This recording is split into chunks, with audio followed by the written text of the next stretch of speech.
While you're busy going, I'm going to do it, I'm going to do it. And this is now obviously on the flip side of doing something, not cancelling something. Somebody else goes ahead and does it. Less wonderful than what you were planning to do it. And your grandeur, what. Yeah, and your idea is still in your mind. You're still putting it on a Word document. It's still in the notebook. Still gonna be like this. You're still doing extra research. 2 days later, it's out there. Somebody's doing it.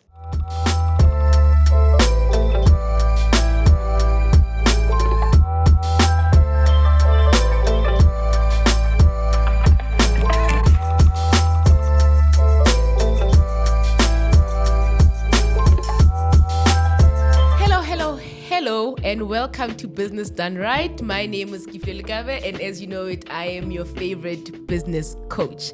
So if you're tuning in for the first time or you're coming back and you haven't clicked that subscribe button, please do click subscribe. But if you're not sure, Kifle, why do I need to click subscribe? Why do I need to give you my time and attention? Stick around for this episode, and at the end, I can guarantee you that you will click that subscribe button. But also, what is this podcast really all about? I'm an entrepreneur, and I've been an entrepreneur for the past 10 years, right?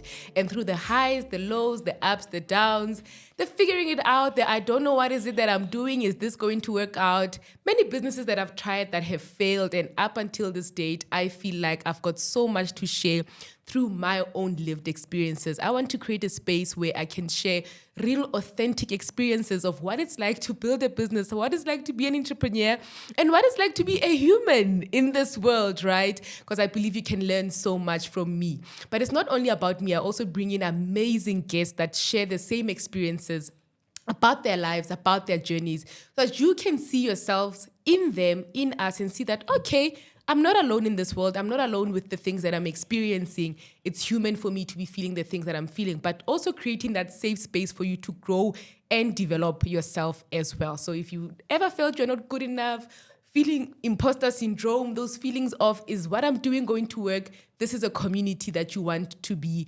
part of. And how can you build a sustainable, profitable business that makes you happy and that gives you the life of your dreams? This is what I hope you will get from each episode of this podcast.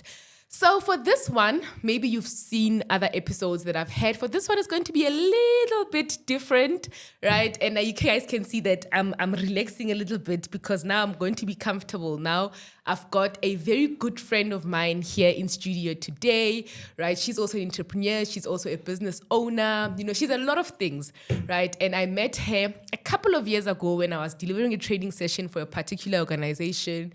And that's how we got to know each other. Fast forward later, we've hit it off. Big time. I don't know how it happened, but yeah, from social media friends to actually being physical friends, you know. And she's one person, if I wake up at 5 o'clock, I remember I sent her 1 o'clock messages. It's going down, dear Goa. That's the kind of person she is in my life. Ladies and gentlemen, I want to introduce to you Tshego. Thank you. My goodness. I'm trying to think, how did we get here? My files are not, I'm not finding the it. friendship. Yes. I don't know. I'm not finding the day or the moment or the period where it was like it evolved. Yeah. From the business coach that I was watching to, hey, how you doing? Hey, Yeah. what's going on? And let's go for lunch. We're crying on the phone. Yeah. I also don't know, because when I first met you, it was through a training that I was delivering. Yes. And you know, when you're a trainer, you think, and you were asking me questions about what I was delivering the training for. And I had seen you on social media. You had seen me on social media, like, and then I wanted to put this facade that I'm great at what I do, and that's all I wanted to be with the people. Fast forward later, you know the depths of my depths. This one doesn't know what she's doing, guys. She's just like all of us. We're all winging it. But how are you? I am breathing. I am taking in oxygen and releasing carbon dioxide today. Look, the days differ. And so today is one of those where I'm grateful to be alive and taking it all in. You know, when you have that week that goes up and then goes down and then left and right. But we move. And you? I'm a little bit exhausted. Whoa. So I love your podcast, right? Okay. And I love how you ask, how are you, right? Yeah.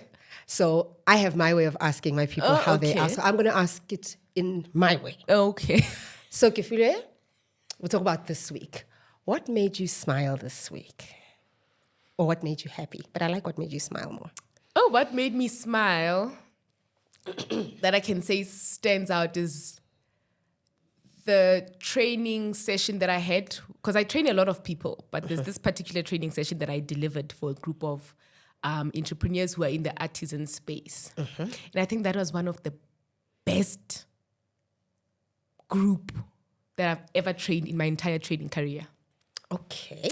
So that made you smile this week. It made me smile. Oh, beautiful. It made me laugh. It made me dance. My learners got me to dance. Okay. It took me back to why I am in the career that I'm in, why I'm doing the work. Oh, wow. Okay. And what made you sad that I'm this doing? week? What made me sad? As far as you're willing to share, of course. Yeah. What made me sad this week is that my husband's little sister's boyfriend was shot. Oh. In this, by the time they see this, probably in the Soweto drama that's happening with the e-hailing and the Uber guy. Oh my goodness, that story. Yes, the e-hailing and Shucks. the taxi drivers, that drama, and his car was also burnt. It was one of the cars. I heard it as I was driving in. Yeah, his car was one of the cars, and luckily they shot him. And he managed to run out of his car. You know, when you're in trauma, you don't feel that you are shot. He only felt it a couple of meters away from running. So the moment he then ran out, they set his light. It's all on camera. Yeah. We can see the footage. So that's what made me sad this week. My goodness, that's a lot. Yeah, that someone's life could just go like... And life is so fickle. You could be in a call with them today, late at night, you hear that. And do you find that what makes you happy and what makes you sad reflects in the running of your business sometimes? Like, are you saying how I behave in my business is because of what... what's happening around you? What makes you happy? What makes you sad? No, I think Does it affect? No, I've learned to separate. Oh, nice. I think I've done a lot of work in separating that this is a personal ordeal. It's a personal experience. It has nothing to do with my business. Okay. And this is a business thing. It's ordeal. Got to do with my personal life. Not my personal life. And I'll tell you, like, for example, I tell you I have very tough, tricky conversations with my husband. And I've had to learn to say, this conversation that I'm having with my husband now, it's purely a business conversation. Yeah, it's not me and him, personal. The lovey-doveys that are having this conversation. It's not Mr. and Mrs. It's not Mr. and Mrs. It is Ifilotila Academy and Iketets and Creations. That is his other business. So I think I've done really well in that. Compartmentalizing. I have, to compartmentalize. I know that means you are good. No, it takes a lot of work. I think I've become very self-aware. I don't know. And that is why that is why I'm able to say to somebody, can you tell me where I can improve? I don't feel horrible if somebody's going to give me feedback that I didn't anticipate. So it's that self-awareness to say, you know what? I know I'm like this. I know You see, man, self-awareness is such a big deal. Self-awareness is such a big deal. I've found that the more self-aware we are as entrepreneurs, as business people, the better off we are. Yeah. And the better off we are at handling our businesses. Yes. So today I had to let go of a client. Yes. I had to let go of a client. And we spoke about this so much. We did. And it was such a tough decision, right? It was. But it was also so liberating because even in the conversation when I was speaking to the client, I was able to own my part of it and say, this is where I feel, this is where we're not aligned, and this is where I'm not comfortable. But that only comes with self-awareness. Yeah. You know? Outside of beating myself up and thinking, well, maybe I failed or whatever the case is. No, it's like saying, no. Some things are just not for me. That's so true. And it's hard. I'm proud of the decision that you made because we were on WhatsApping messages. For how long? I'm going to do it today. I'm going to do it today. But then how does it feel? Like you were scared and you've made that jump? Liberating. Weirdly so. I think I had such anxiety over just making the decision. The implications of the decision on my team, the implications on my budget, the implications. But afterwards, and this is something that gives me the assurance that I made the right decision. I had peace. Yeah. I had such peace. And I was like, you know what? That's okay. I don't have to, because I was now having to deal with my team and manage my team and their struggles with the project. So we're frustrated. The client is frustrated. The beneficiaries are frustrated. Everybody's just frustrated. And I'm like, no, this cannot be the best way to do things. So the feeling now is peace. I don't know whether I'll feel the same peace tonight when I go to bed and I realize, oh my goodness, what have I done? But I'm very sure. And I mean, I thought about it long and hard. I prayed about it. I spoke to my husband. I spoke to you a lot. Yeah. I spoke to, those who are close. Who help you with, And my ops lady as well. And she was like, you know what, if this is causing you this much anxiety and agony, you are unable to lead the team in other things. Yeah. And I mean, I was unable to even do my normal things. Just sit there. No, that's when you know that it's time. It's time to cancel this one. And I think oftentimes we are like in situations where we stick certain things through. For what? At what cost? Like, and I think it's a strategic thing as a founder, as an entrepreneur, to learn to say, nope, I'm not doing this. And the other thing is, it doesn't mean you failed. Yeah.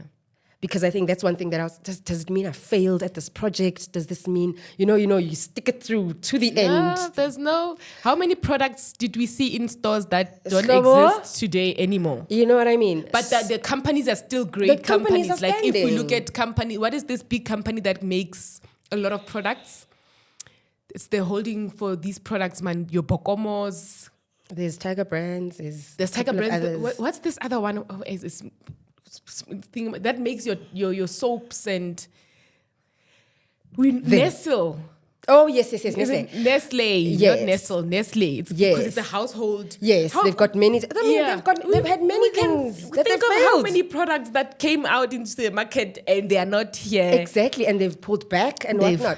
So it doesn't make you, the entrepreneur, a failure just because a project failed or you had to admit that this is not going well. And I think I had to come to terms with the fact that, have you failed? No. There was just a misalignment. It's product development and personal development development. Oh, wow. But I think we think too much and we don't execute enough as business owners, and that's what gets us stuck. Me and you, how many conversations have we had of the things that we want to do? I'm doing it today. Do it. 2 weeks later, it's still not done. Exactly. And I think that's one of the conversations that made me make this decision, because I thought, I'm going to say, I'm going to do it, and I'm not going to push it through. But what are the implications of not doing?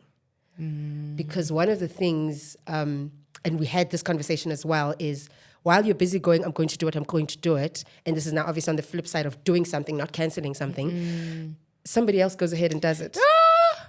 Less wonderful than what you were planning to do it, and your grandeur, what. Yeah, and your idea is still in your mind. You're still putting it on a Word document. It's still in the notebook. It's still gonna be like this. You're still doing extra research. 2 days later, it's out there. Somebody's doing it mediocrely. Guys, I don't know how many of those I've had. Then you sit and cry. Now I think, must I pivot my business? No, we must just execute. Please, fail forward if that's what it's called. Yeah, do it. Let it suck. If it sucks, and then move and fix it as you go. Right. There's this quote that says, "If you knew that you were 10 failures away from your big success, how fast would you fail?" Exactly. But let's be honest, it's not easy. It's not. Because I think a lot of times we like to romanticize this fail forward thing. Nah. Do it, fail. And I mean, I'm one of those people who says, get past that first sucky one. But it takes a lot. It takes a lot out of you, and you sit, you question your abilities, you question yourself, you're back in imposter syndrome, and all of those things. But you have to do it and go through, sit with that pain of how you messed it up or how it didn't go well, and then learn from it and get back up again. Because it will hurt. I mean, let's not pretend that failing forward is nice. We let's not romanticize the ugly sides of it. The ugly side. Because if we had the choice to not have the ugly side, we would choose not to have the ugly side. Without blinking. I mean, who wants to choose the ugly side? Yeah. You know, but if we are honest about it, we're able to share the stories, share the growth, share the lessons learned for others, especially, I mean, you as a business coach, you have a lot that you've learned. Yeah. And if you were to keep all of that stuff to yourself, how will somebody else learn from that? I think that it's diving into the question that you asked on Instagram. Yes. To say, how do you build in public or do you build privately? And if you decide then to build in public, how much do you share and what's the line? Did you get an answer to that? I got a few answers, a lot of which were around the share some, but not all. Don't share too much of the failures. Because now it looks like you don't know what you are doing. It looks like you don't know what you're doing. But we also have that LinkedIn mentality. Are my clients watching me fail at this? Oh, because if it was only your friends and your community and fellow entrepreneurs who are not your competitors or potential clients, then they can watch you and go, now, we've learned so much from you, Tshego. Thank you so much. Imagine now one of my big clients is looking at me on Instagram saying, yo, I misuse money. And they're like, I'm not giving her any money. I'm not giving an investor or a potential funder. Especially as a social entrepreneur. I mean, we both do some social work sometimes. They'll be on some, no. Exactly. I'm not giving into that. Yeah. And so for me, the answer for that would be, you need to share it strategically. And you need to know the line of business that you are in and what sharing what looks strategically for the line of business that you are in. So when you share a particular thing, what is the end goal? You don't just that share. Will translate into business opportunities. Yes. For example, if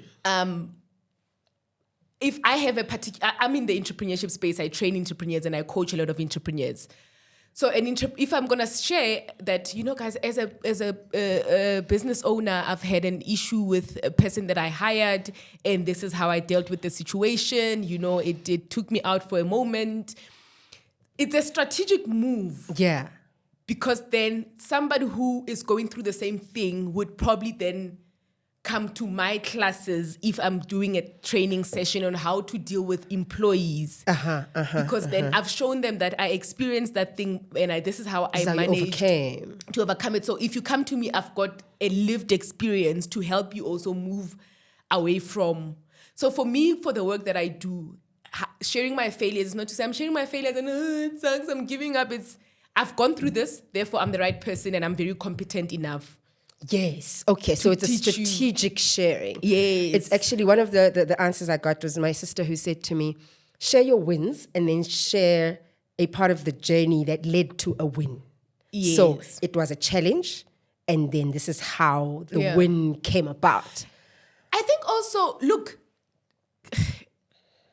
I think we're forgetting that there's a business brand and a personal brand. Yeah. I think we confuse the two. Yeah, we do end up blending them. But also the differentiation, sometimes they blend because if I'm sharing on my personal page and a client happens to be on Instagram that day just scrolling for fun. No, that's what I'm saying. So if is your personal brand your business, the work that you do, or is your personal brand Tshego? I think that's what we need to differentiate. Like, for example, especially you building African code, right? It's something that has to outlive you. Yes. That's not your personal brand. No, not at all. Does that make sense? But I am still building it. So do you see where the...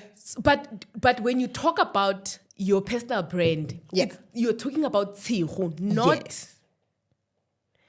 Yes. Not the business African code, Tshego the human. Yeah, so you can say, as growing this business, I struggle with making decisions. Let's just say maybe typically. But that's your personal, you are a person that struggles to make, that's your personal brand. But are you saying it's not going to affect, Do you see my problem? So I share, let me give you an actual example of something I wanted to do and I quickly caught myself, right? So I'm 39, just turned 39 recently.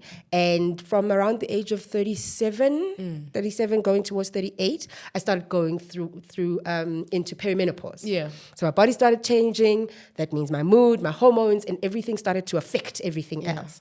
And I wanted to talk about the challenges on LinkedIn. I wanted to go, or anywhere else, about the challenges that are faced by women at a particular age in business and how it affects our concentration, how it affects our decision making, how it affects 1, 2, 3.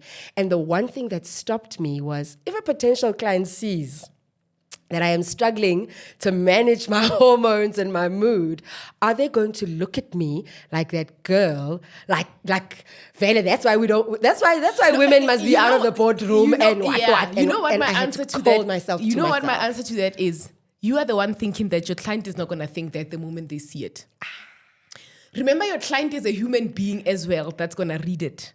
Yes. So it's probably a woman who's also in their 37, 38, 40 years, who are in their perimenopause, and they're most probably going to resonate or relate with what you're saying. So you are overthinking it like that. And it's what you always say to me, like, you're the only one who knows. You're the only one who's thinking. You're the only one who knows how this thing was supposed to turn out. Your clients don't know that it was supposed to be blue instead of red. They're taking what you give them. But I think it can be very strategic. Yes, I think it needs to be well thought through. Then you need to, maybe then the end should then translate to the positive that you wanted to show for your business. So maybe at the end you could say something like, and especially since I'm running a business and I'm doing impactful work in this space, I have started doing 1, 2, 3, 4, 5, and I've seen great results, like hitting a mark for all my clients. I started exercising, and the exercise has helped, or I've taken supplements, or whatever the case might be. To a result, how it's helping the business, the clients that you were working with. Okay.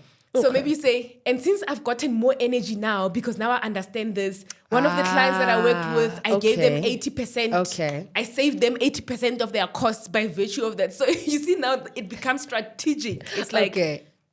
So message around this one for anybody who is interested in building in public.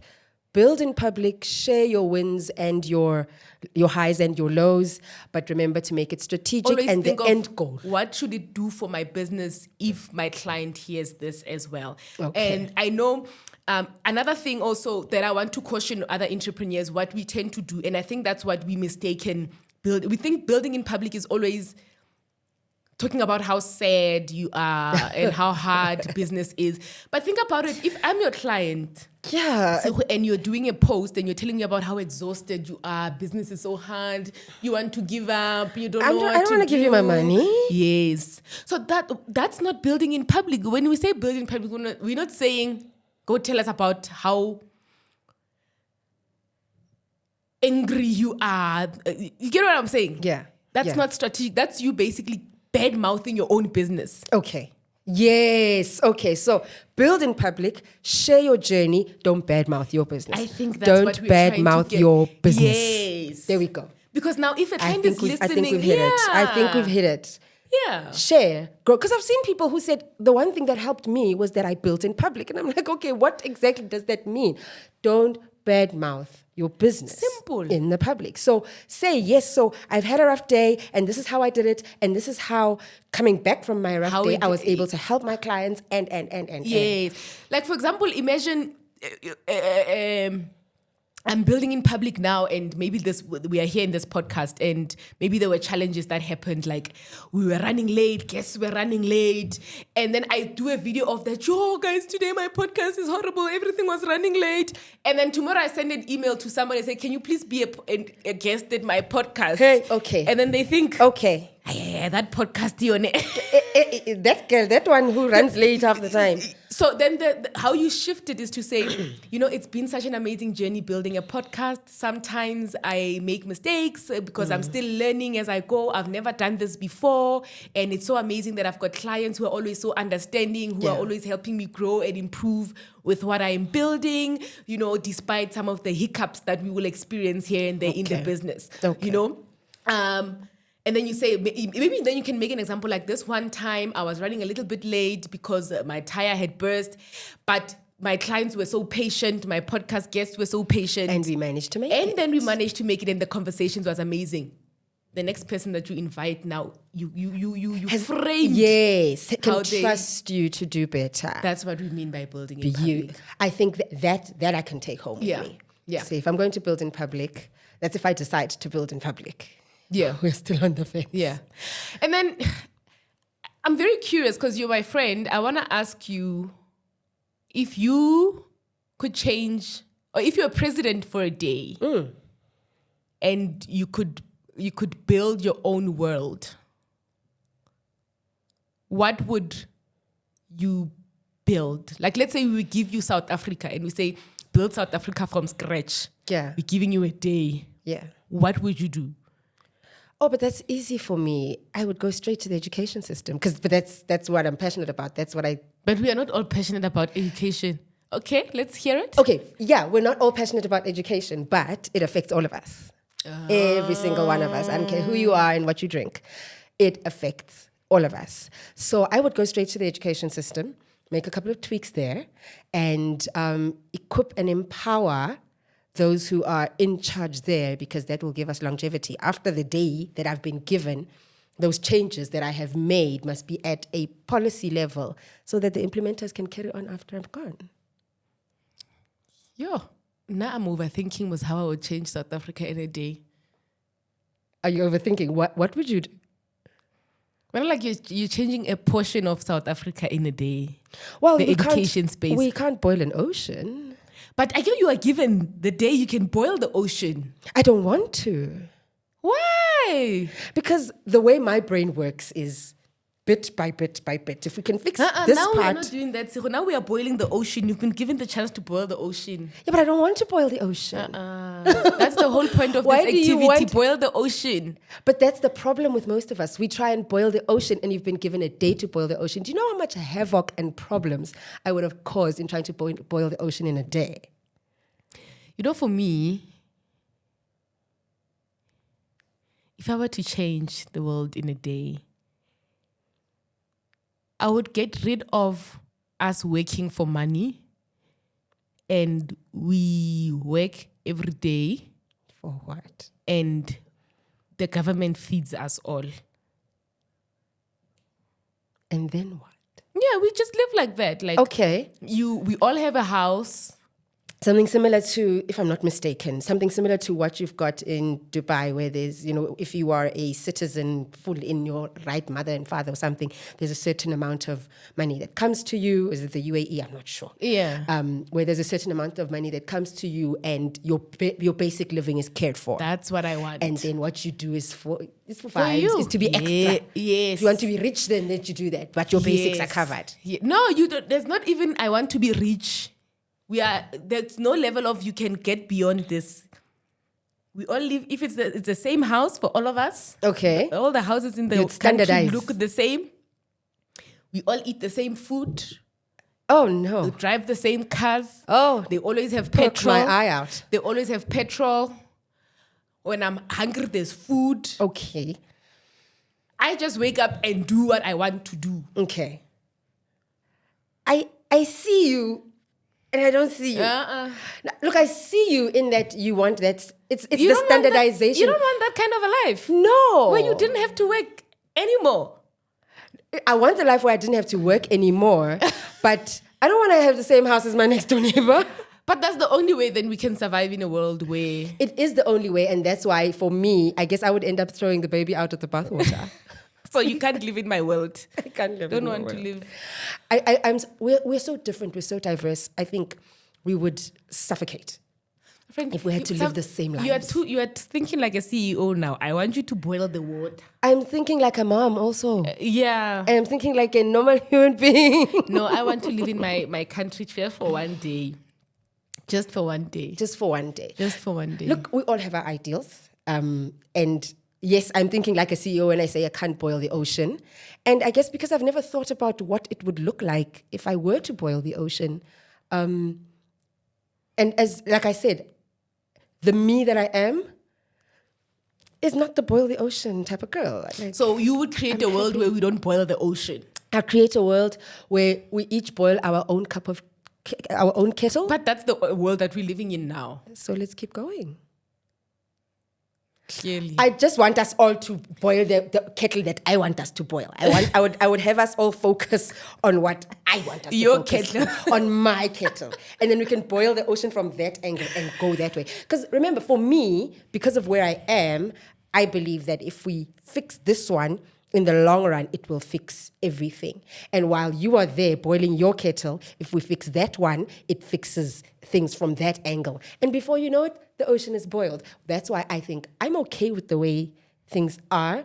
We just need more focus on certain things and more budget thrown in. You're too psychological. You're too psychological. I'm curious to hear from you, since you've known me, what are the 2 things that you can definitely attest to and tell people about me? 2 things. You have 100, Diana.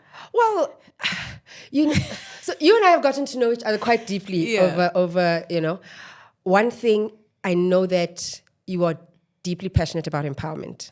Oh. And sometimes you don't even like that about yourself. Oh. Yes. Maybe that's why I went, Yes. Because I don't like you that. don't like that about yourself. You fight it at every turn. And then it's like the monkey that comes back and sits on your shoulder. Because whether you like it or you don't, you find some way to come back. And by empowerment, I don't mean blanket empowerment. I don't mean motivation. I'm talking specifically empowering entrepreneurs and assisting the young people to get themselves at a point where they are not these rely on other people and stand and beg. And, you want to give people the ability to do for themselves. And how you go about it can change and differ, but the ultimate theme is that. The second thing about you is, trying to pick one out of the many. You're very expressive. Is it? Like you found a way to not feel like you need to hold back, or at least with me. Yeah. You're very expressive. You're able to say, you know what, I don't like the way this thing looks, and I wish it looked some other way. And you don't feel like you need to put things in a way that impresses people, or that people pleasing thing that most of us grew up with. I must package my struggle. No, but you're not a people pleaser. Yeah. You don't have the struggles of a people pleaser, and maybe that's what helps you be a good entrepreneur. Yeah. And gun for what you're going for is because, this is who I am. This is how I'm structured. Are you coming? Yeah. Yes, let's go. Yeah. You're not coming, Neshap. Thank you. Let's move. Oh, I like that, because I think there's 2 things, and you saying I'm not a people pleaser, but sometimes people think,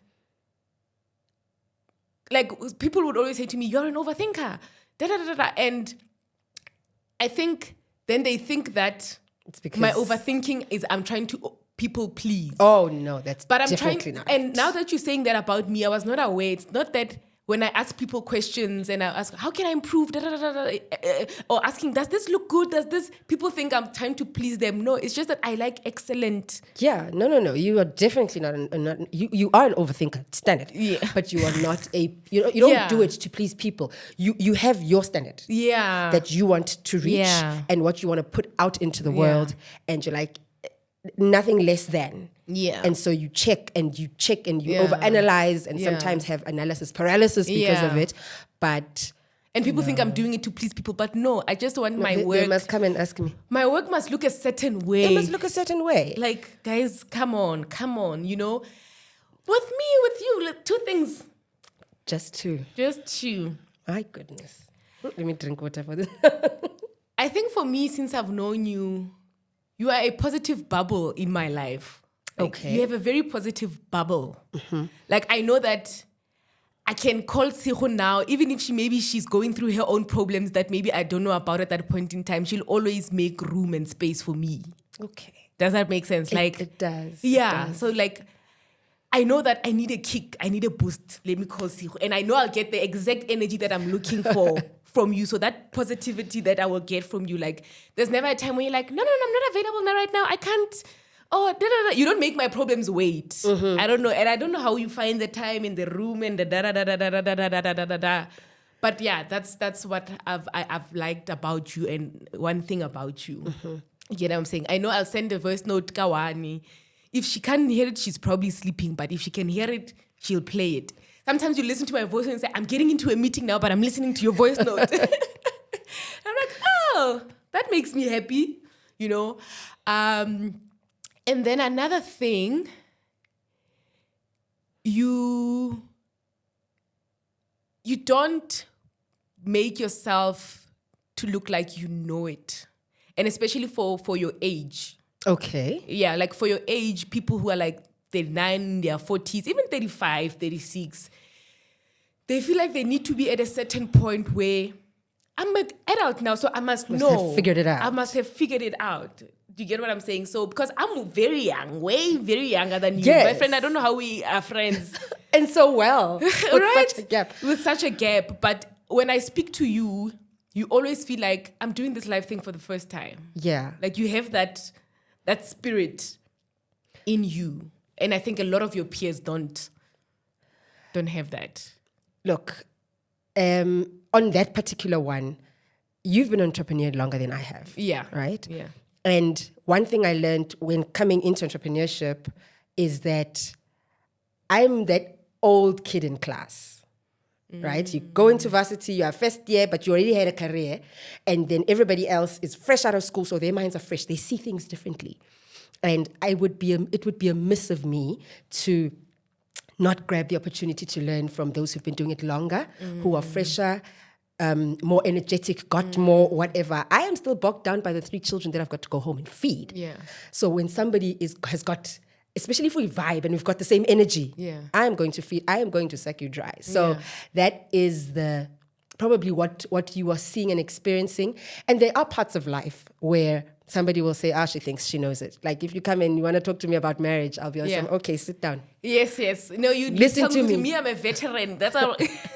And you're like, girl, you are 1 year in marriage. Yeah. We'll talk again in 10 years. I was saying earlier I love to listen to newlyweds. It's so fresh and so nice. I remember when I came to you with some a little funky thing that happened with me and my husband, and I laugh about it when you're like, that's marriage, my friend. Yeah. No. It's now you are no longer in a relationship. Yeah. You are no longer girlfriend and boyfriend. No, you see that happened. That's transition to marriage now. I'm like, but we never, when we were like, no, not then you were dating. It's the rules. And that's the thing with me. I know where I'm knowledgeable and I know where I'm not. And if I'm speaking to somebody who's been married for longer than me, I'm able to where say, to bring yourself down and say. And also just gleaning some, you also remind me when I speak to you about marriage even. Yeah. You remind me and I go home and say, you know what those newlyweds are doing? Remember when we last did that? Yeah, How about we do let's that? baby. Let's try it again. Let me be new in my marriage. Let's be new again, and it refreshes. But since you and I can speak for days, I want to ask you as a culmination of this conversation that we have had today, your greatest lesson and experience from starting something as amazing as this podcast. And I say amazing because I know your history with podcasting. I think we did an episode together at some point and tried that. With a small camera. With a small camera and lights and all of that. And you were trying things out. What is your biggest takeaway from doing it differently, professionally and all that? Timing. I think for me,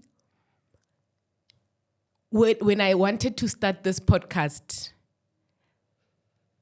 the vision was always in my head, but I didn't have the resources and the experience that I have now, So I think timing for me has been my biggest lesson. Okay.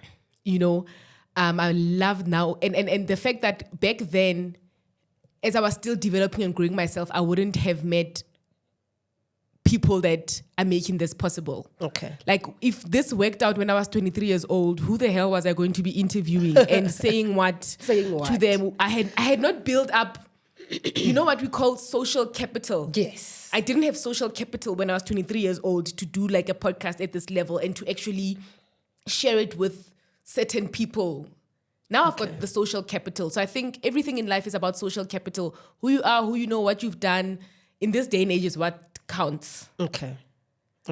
So, and for me, quality, guys. Hi. Let's stop this thing. Start with where you are, with what you have. While you need to have what you need to have, learn. Okay. Rather than start. Okay. I want us to have that conversation on a different day. Yeah. Because that opens a whole can of worms. Okay. That opens a whole can of worms.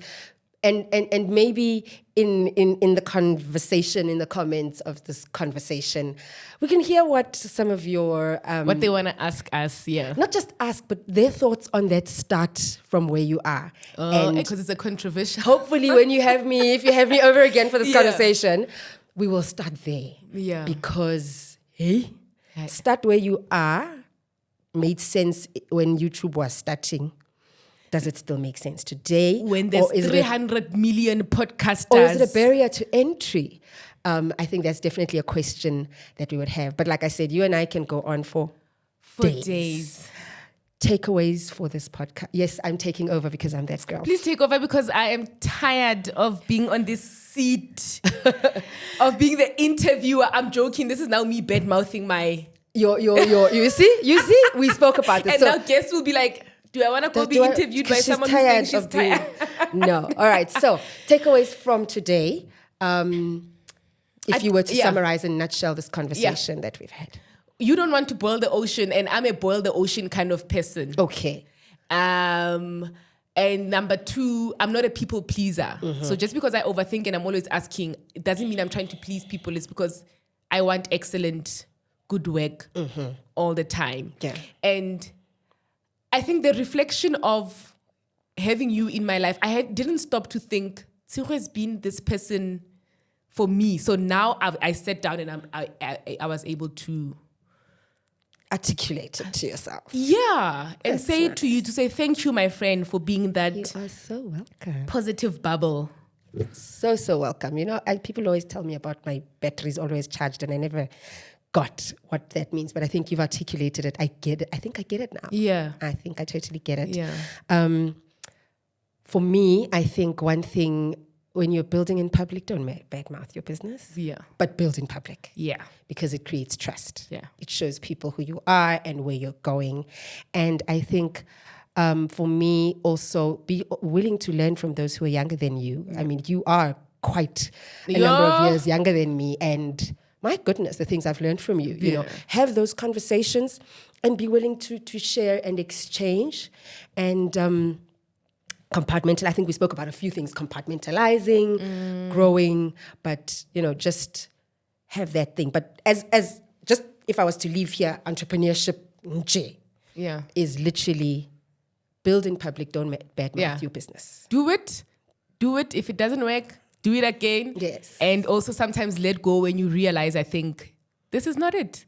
This is great business. This is great peace. Yeah, this is great. Okay to let go. This makes me money, but it's taking away my peace. And my joy. Therefore it needs to go. Beautiful. All right. Maybe this time you should do the goodbyes to our viewers. How would you do goodbye to viewers on this podcast if you were the one? If you were the host. My goodness, being caught off guard. All right, so let's do this then. I hope you've had a wonderful time listening to us just chat amongst ourselves as friends. I hope you go off and you find your own entrepreneur friend with whom you can share at any hour, because we need that in our communities. We need people who we will be able to talk about our challenges with.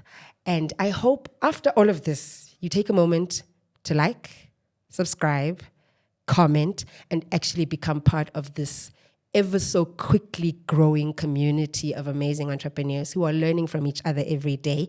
And can we just give a big thank you to our coach, our amazing coach, who does the most amazing things and cannot sleep until you have your business right. Thank you. Come back again next time. I like that. Until next time, I'm not saying anything. Bye-bye.